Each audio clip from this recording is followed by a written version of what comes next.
عائد کرتے رہنے سے ان کا یہ ہے کہ یہ کشیدگی اگر دوبارہ پیدا ہو سکتی ہے. اس سلسلے میں ایران اور امریکہ کے درمیان یہ مسئلہ نہیں ہے بلکہ یہ پورے خطے کے جو ہے نا بین الاقوامی سلامتی اس سے جڑا ہوا ہے.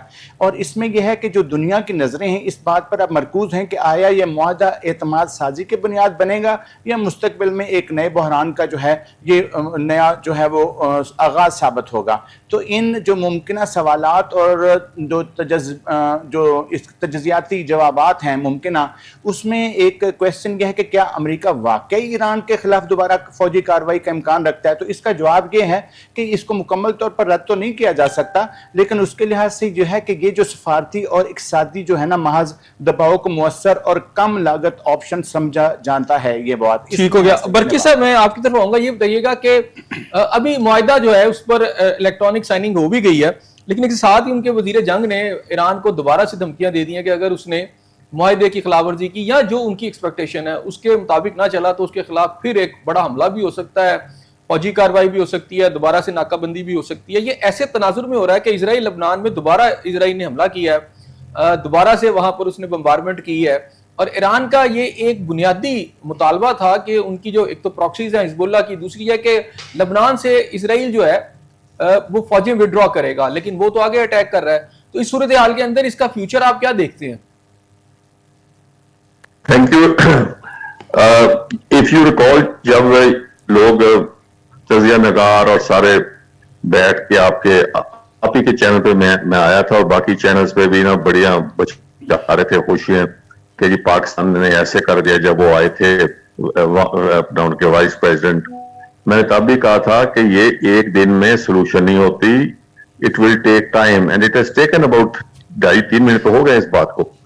اور دوسری بات یہ ہے اور اب جو ہوا ہے ان مائی اپینین یہ جو ہے یہ پکا ہو جائے گا, 2-4 یہ کرے کہ دن میں خل لگنے ہیں فارمیلٹیز کمپلیٹ کرنے میں. اب ایم او یو سائن ہوا ہے, میمور آف انڈرسٹینڈنگ, پھر اور بھی کوئی ایگریمنٹ ہو سکتی ہے اور میرا خیال ہے یہ اب یہ چیپٹر کلوز ہو جائے گا.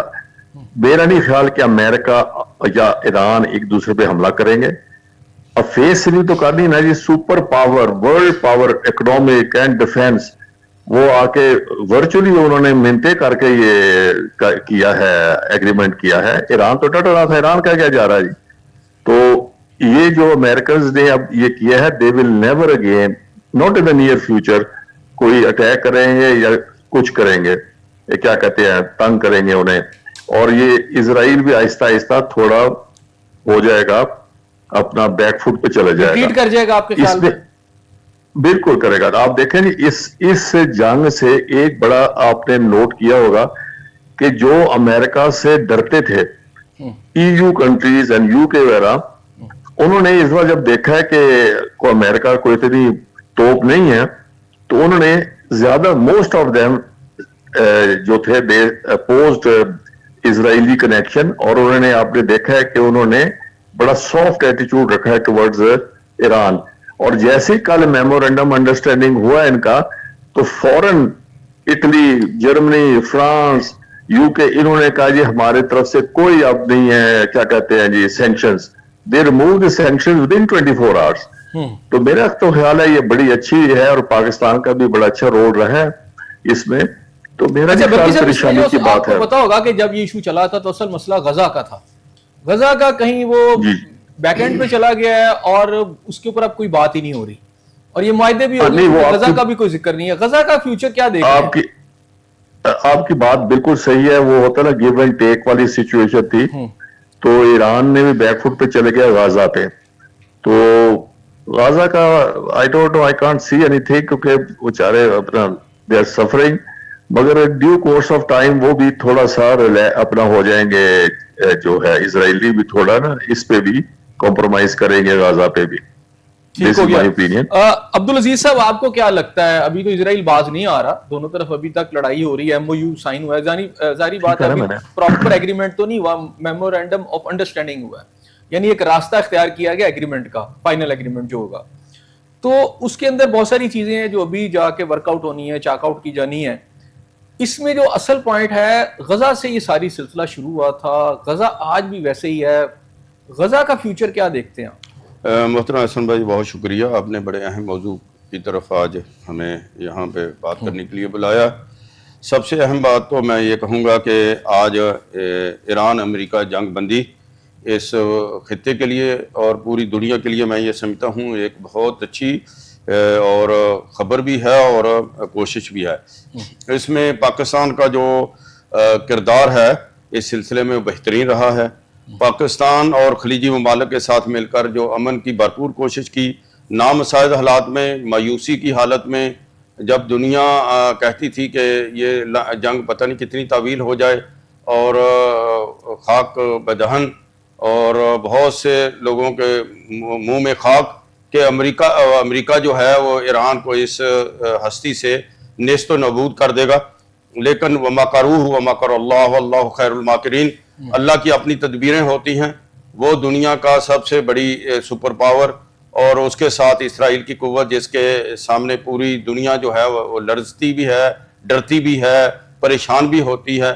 لیکن ایران کی میں یہ سمجھتا ہوں کہ لیڈرشپ نے یہ ثابت کر دیا کہ ان کی استقامت نے اور ان کی قربانیوں نے اور انہوں نے اپنے خون کی آبیاری کر کے اپنا ایران کی اس مملکت خداداد کو یہ ثابت کر دیا کہ ایرانی قوم جو ہے وہ ایک نظریاتی اور فکری قوم ہے. وہ اللہ کے راستے میں جہاد کرنا بھی جانتی ہے اور انہیں ثابت کیا ہے اور امریکہ اور اسرائیل کو گھٹنے ٹیکنے پہ مجبور کیا. یہ جو معاہدہ ہوا ہے یا جس طرح بھی آپ کہہ رہے ہیں، میں نے پچھلے بھی آپ کے پروگرام میں یہ گزارش کی تھی کہ انشاءاللہ یہ جنگ جو ہے وہ اب آگے بڑھنے والی نہیں ہے. امریکہ جو ہے وہ جو کچھ اس نے سوچا تھا کہ میں جاؤں گا حملہ کروں گا تو یہ میں ایران کے جو ہے رجیم اس کو تبدیل کر دوں گا اور پورا جو ہے ایران کی پوری جو ہے وسائل میرے ہاتھ میں ہوں گے. جس طرح وینزویلا کے صدر کو اس نے اٹھایا اور وہ پورا ملک اس کے ہاتھ میں آ گیا، اسی طرح کی ان کی یہ سوچ اور فکر تھی. لیکن الحمدللہ ایرانیوں نے یہ ثابت کر دیا اور یہ پوری میں کہتا ہوں دنیا کو یہ میسج دے دیا کہ اگر قومیں جو ہیں وہ نظریاتی طور پہ مضبوط ہوں اور ان پہ اللہ اور اچھا آپ کو لگتا ہے عبدالعزیز صاحب یہ جنگ بالکل ختم ہو جائے گی؟ ایسے ہی لگ رہا ہے. ختم تو دیکھیں وقت لگتا ہے ان چیزوں کو ختم. دیکھیں احسن صاحب 45 سال سے وہ ان کی آپس میں تو ان کی ناکہ بندی کی گئی نا، معاشی ناکہ بندی کی گئی. اچھا مجھے دنیا نے بائیکاٹ کیا اور امریکہ تو اس کے مخالف تھا. امریکہ کون سا دوست تھا بتائیے مجھے؟ 45 سال سے امریکہ جو ہے دوست تھا ایران کا. ماضی قریب کے اندر ایران پر حملہ کیا تھا اسرائیل نے، امریکہ بیٹھا پاکستان کے، اسی وقت بھی میڈیشن کی وجہ سے اس وقت حالات ٹھیک ہو گئے لیکن پھر اٹیک ہو گیا. اس وقت بھی امریکہ کی میڈیشن تھی، پاکستان کی میڈیشن تھی اور امریکہ نے پھر یہ بات مان لی. اب دوبارہ ہوا. اب ظاہری بات ہے ہسٹری یہ بتاتی ہے، میں فیکٹ سے بات کروں تو پہلے بھی اٹیک ہوا ہے اور اس کے بعد بھی، اور اس سے پہلے 45 سال والی آپ نے بھی بات کی. ہم کیسے کہہ سکتے ہیں کہ جناب جو پہلا جو ریکارڈ ہے پچھلا اب وہ ریپیٹ نہیں کیا جائے گا؟ یہ دیکھیے حسن صاحب، یہ ابھی میرے پیارے بھائی بات کر رہے تھے سیال صاحب ابھی کہ انڈیا نے پاکستان پہ کتنی دفعہ معاملات کو خراب کرنے کی کوشش کی، تو انڈیا کے ساتھ کیا کچھ نہیں ہو گیا. اور بظاہر دنیا تو یہ سمجھتی تھی کہ انڈیا اور پاکستان کا جو سلسلہ ہے وسائل کے اعتبار سے کمپیریزن جو ہے بنتا ہی نہیں ہے. لیکن اس کے ساتھ کیا ہوا؟ تو اسی طرح دنیا یہ سمجھتی تھی کہ اسرائیل امریکہ ایک طرف ہو اور ایران کے ساتھ ایران پہ حملہ ہو جائے اور بلا وجہ ہو اور چیٹ کر کے کیا ہو، وعدہ خلافی کی بنیاد پہ کیا ہو، تو وہاں پہ کیا اپنے رزلٹ یہ ہے امریکہ جو ہے بڑی خوش دلی کے ساتھ آ گیا. امریکہ نے گھٹنے ٹیکنے پہ مجبور ہوا ہے اور آئندہ جو ہے وہ 1000 دفعہ سوچے گا ایران پہ. اچھا اسرائیل جو ہے اس کا ایک کردار بھی ہے نا، دیکھیں اس میں امریکہ کے ساتھ صلح ہوئی ہے یا جو بھی ہوا ہے، لیکن اسرائیل جو ہے ابھی تک ایسے لگتا ہے کبھی کہ امریکہ کی بات مان رہا ہے، کبھی لگتا ہے کہ نہیں مان رہا. ابھی ریسنٹلی جو لبنان پہ اس کے اٹیک ہو رہے ہیں اور بڑا واضح جو ایرانی قیادت نے کہا تھا کہ اگر لبنان کے اندر یہ سچویشن کنٹرول نہیں ہوتی، باز نہیں آتا اسرائیل، تو پھر یہ معاہدہ جو ہے یہ خطرے میں پڑ جائے گا، پھر ہم سوچیں گے. تو ابھی ایم او یو سائن ہوا ہے اور اس کی وہاں اٹیکس ختم نہیں ہو رہے. تو اس ساری صورتحال کو چونکہ بڑی نازک سی صورتحال ہے احسن صاحب، اس میں کوئی شک نہیں ہے کہ اسرائیل کی موجودگی وہاں پہ، وہ ایک صہیونی ریاست ہے وہاں پہ، ایک اس خطے کا ایسا ناسور ہے جس پہ کوئی جو ہے اعتبار اور اعتماد نہیں کیا جا سکتا. یہ آپ کی بات سے مجھے اتفاق ہے. لیکن سچی بات ہے جو کچھ اس وقت تک الحمدللہ ایرانیوں نے جو اس کے ساتھ کر دیا ہے، ٹھیک ہے، اس نے لبنان کے اندر بھی وہاں پہ اس نے اگریشن بھی کیا ہے اور وہاں پہ حزب اللہ نے اس کے ساتھ پورا مقابلہ کیا ہے، انہوں نے پورے اٹیک کیا وہاں پہ. ایران جو ہے، ایران کے میزائل جو ہے، کبھی کوئی تصور کر سکتا ہے کہ اسرائیل کے جو ہے وہ اپنے سارے جو ہیں وہ بینکرز کے اندر پورا اسرائیل جو چلا جائے گا. ٹھیک کیا ہے, کچھ نہیں ہو گیا. ذرا سردار صاحب یہ جو بات کر رہے ہیں کہ اسرائیل اتنا نقصان پہنچا دیا ایران نے کہ اب وہ اپنے پاؤں پر کھڑا نہیں ہو سکتا یا وہ اٹیک کرنے کی کوشش نہیں کرے گا یا خوف زدہ ہے یا جو بھی ہے. بہرحال ہم یہ دیکھتے ہیں کہ وہ لبنان میں باز نہیں آ رہا اور 35-40% علاقہ لبنان کا آج بھی اسرائیل کے قبضے میں ہے. ایران کی ڈیمانڈ ہے اسے وڈرا کرے, خالی کرے, وہ نہیں کر رہا, آگے سے اٹیک کر رہا ہے. کیا اسرائیل ایرانی اٹیک سے یا ریٹیلیشن سے اتنا کمزور ہو چکا ہے کہ وہ آئندہ سے اس طرح کی جرت نہیں کرے گا؟ جی میرے خیال کے مطابق جو انٹرنیشنل سینیریو ہے اور اس کے اوپر جو اسرائیل جو ہے اس کی جو زمانہ جو ہے وہ ہمارا جو ماضی ہے, ماضی قریب, اور اس کی جو ہے کارروائیاں جس طریقے سے ابھی میرے بھائی جو ہیں انہوں نے فرمایا ہے کہ اسرائیل جو ہے وہ چونکہ ایک صہیونی ریاست ہے تو اس میں اب جو اس سینیریو میں اسرائیل کا موقف ہے وہ یہ ہے کہ وہ کہتا ہے کہ ہماری جو کارروائیاں ہیں نا وہ صرف دفاعی نوعیت کی ہیں جو کہ دنیا کو جو ہے مس گائیڈ کر رہے ہیں, اور اس کا مقصد یہ ہے اصل میں کہ حزب اللہ کی جو عسکری صلاحیت ہے اس کو کم کرے, جبکہ ایران اور اس کے اتحادی جو ہیں ان حملوں کو معاہدے کی خلاف ورزی قرار دیتے ہیں. اس اختلاف کی وجہ سے یہ سوال بھی شدت سے ہی پیدا ہو رہا ہے کہ یا امریکہ کی ثالثی میں ہونے والا یہ معاہدہ کیا عملی طور پر نافذ بھی ہو سکے گا یا نہیں. تو جو ہمارے انٹرنیشنل تجزیہ کار ہیں اور جو جریدے ہیں ان کے مطابق اس وقت اسیسمنٹ یہ ہے کہ لبنان اس وقت اس پورے تنازع کا ٹیسٹ کیس بن چکا ہے. ایک طرف تو واشنگٹن جو ہے خطے میں بڑے پیمانے پر جنگ بندی اور استحکام چاہتا ہے, جبکہ دوسری طرف اسرائیل اپنی سیکیورٹی پالیسی کو معاہدے سے مشروط کرنے پر تیار نظر نہیں آتا اور وہ یہ کہتا ہے جی ہم آپ کے جو ہے پابند نہیں ہیں. تو اس سلسلے میں گزارش یہ ہے کہ چونکہ اگر ہم دیکھا جائے تو یہ جو تنازع ہے اس تنازع میں اللہ کا وہ جو فرمان ہے کہ جس میں اللہ تعالیٰ نے فرمایا ہے کہ لَتَجِدَنَّ أَشَدَّ النَّاسِ عَدَاوَةً لِلَّذِينَ آمَنُوا الْيَهُودَ وَالَّذِينَ أَشْرَكُوا, کہ آپ جو ہیں لوگوں میں سے مسلمانوں کے لیے جو سب سے زیادہ نفرت میں اور دشمنی میں متشدد پائیں گے وہ آپ یہودیوں کو پائیں گے اور ان لوگوں کو جو شرک کرتے ہیں. تو اس میں جو یہود اور ہنود ہے جس میں اسرائیل اور انڈیا جو ہے یہ قرآن کا وہ جو حکم ہے اس کے مطابق آج کے حالات نے ثابت کر دیا ہے کہ مسلمانوں کو تکلیف دینے کے لیے جو ہے اور مسلمانوں کے لیے جو رکاوٹیں اور ان کے لیے جو پرابلم پیدا کرنے کے لیے یہود اور ہنود جو ہیں وہ اکٹھے ہیں. اور اللہ تعالیٰ نے آج سے 1400 سال پہلے قرآن پاک میں اس کے متعلق ہمیں آگاہ فرما دیا ہے اور اس کے لحاظ سے ضرورت اس چیز کی ہے کہ ہمیں اپنی جو پالیسیز ہیں اور یہ جو معاہدہ ہے جس میں ایران اور اس کے بعد ہمارا جو ہے سعودی عربیہ, پاکستان, ترکی, مصر, تو یہ جو ایک اتحاد ہو رہا ہے اس اتحاد میں اس بات کو سامنے رکھیں کہ کبھی بھی ہمارے جو یہودی اور جو اس وقت مشرک ہیں بتوں کی پرستش کرنے والے یہ جو ہیں ان کی جو ریشہ دیوانیاں وہ ختم نہیں ہوں گی اور ہمیں ان سے جو ہے وہ بالکل باخبر رہنا چاہیے اور چکنا رہنا چاہیے. اور یہ جو معاہدہ ہے پاکستان کی جو اس وقت میزبانی میں ہو رہا ہے بحیثیت قوم, بحیثیت مجموعی پاکستان کا جو ہے پہلے جو امیج انڈیا نے کیا تھا پوری دنیا میں کہ یہ جو ہے یہ دہشت گردی جو ہے اس کو جو ہے ایکسپورٹ کرتا ہے, تو اس میں اب یہ جو کوششیں ہیں جس میں ہماری field marshal general Asim Munir صاحب, اس کے بعد پرائم منسٹر اور اس کے بعد جو پاکستان کی اس وقت کی قیادت ہے انہوں نے پاکستانی ہونے کا ثبوت دیا اور اس وقت ان کی کوششوں سے پاکستان کے متعلق اب دنیا میں یہ پیغام جا رہا ہے کہ پاکستان جو ہے وہ امن ایکسپورٹ کرنے والا اور امن جو ہے پیدا کرنے کے لحاظ سے اپنا جو ہے ایک نئی ابھرتی ہوئی طاقت کے طور پر نکلا ہے. اچھا برکی صاحب, ہم نے عزت بہت کما لی ہے دنیا بھر میں, کوئی پیسہ بھی کما لیں گے اس سے جس سے پاکستانیوں کے مسائل حل ہو جائیں؟ کانٹ بی چوزرز, جو کوئی دے دے گا چولی میں ڈال دے گا وہ لے لیں گے.